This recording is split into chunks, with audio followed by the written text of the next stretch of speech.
Okay, welcome back. So, saya harap awak dah tengok animasi how the saponification process can be carried out in the lab. Okay, so itu preparation of soap. Baik, kemudian preparation of detergent. Baik, detergent macam yang kita dah define sebelum ni, dia sumber asalnya adalah daripada petroleum.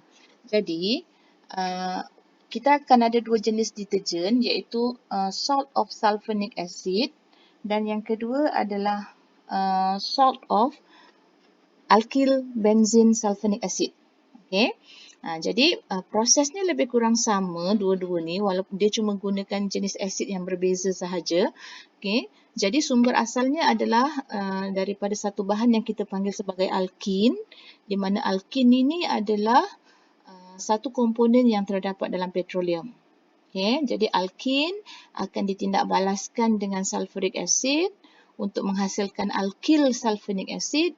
Kemudian barulah kita reactkan dia dengan concentrated of sodium hydroxide untuk mendapat sodium alkyl sulfate ataupun ini yang kita panggil sebagai detergent. Ataupun contoh yang kedua untuk mendapatkan sodium alkyl benzene sulfonate, okay, iaitu dia bermula juga daripada alkin. Alkin ni kita dapat daripada petroleum. So alkin kita akan tindak balaskan dia dengan benzin dan juga anhydrous aluminium chloride. Kemudian kita reactkan dia dengan sulfuric acid dan akhir sekali barulah kita tindak balaskan dia dengan concentrated sodium hydroxide untuk menghasilkan sodium alkyl benzene sulfonate. Okey, jadi ini kaedah penyediaan untuk deterjen. Okey, berbeza dengan soap, dalam deterjen kita akan tambahkan dia dengan beberapa aditif. Okey, sebab kita nak increase the function, kita nak pastikan dia berfungsi dengan lebih baik sebagai cleaning agent. Jadi ada beberapa bahagian bahan aditif yang kita akan tambah.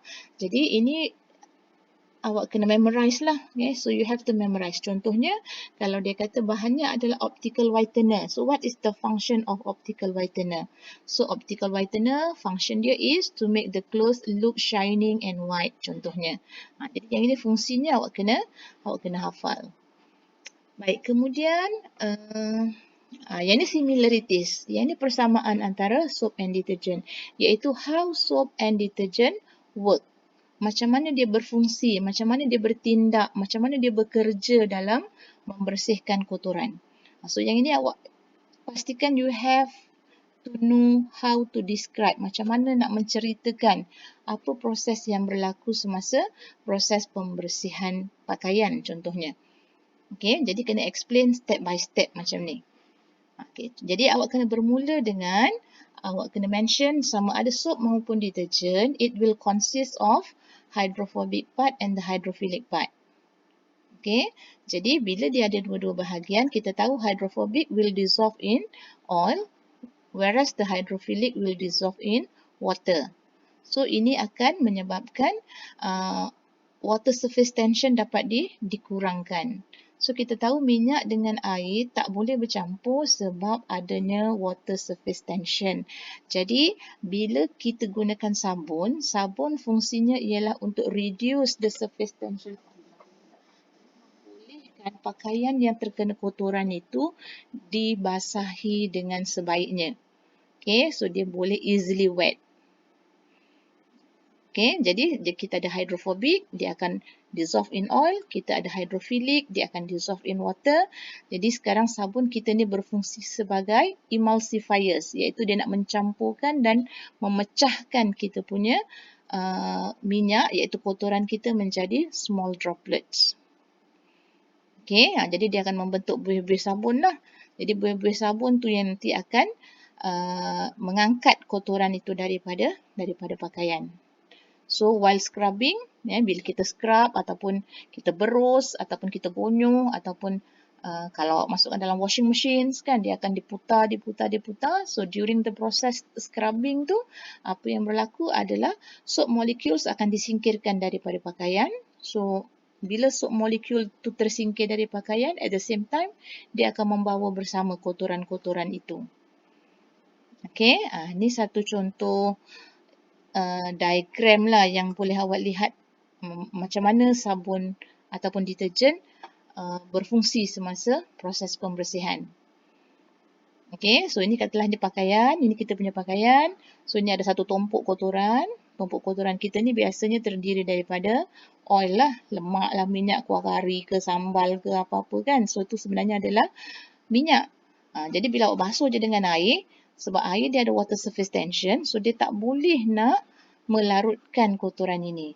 Jadi sebab tu kita gunakan sabun. So bila sabun, kita gunakan air sabun. Dalam air sabun tu ada cation dengan anion. So macam yang kita cakap tadi, hanya anion sahaja yang akan bertindak sebagai cleaning agent. Cation tidak. Cation dia observe, dia jadi pemerhati je kat sini.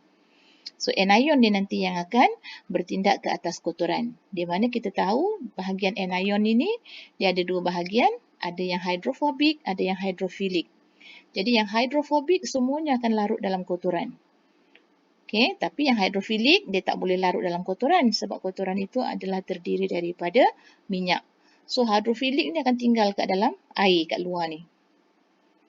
Okey, so lepas tu bila kita buat scrubbing, kita berus, kita apa semua tu, so kita memecahkan dia kepada butiran-butiran yang lebih kecil dalam bentuk buih-buih sabun.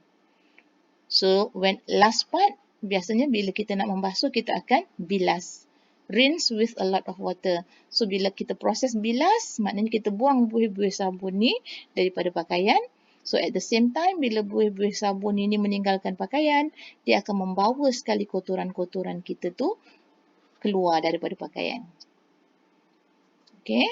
So lagi sekali, dekat sini ada satu video yang saya kongsikan yang awak boleh tengok. Jadi nanti awak tengok macam mana proses pembersihan itu dilakukan.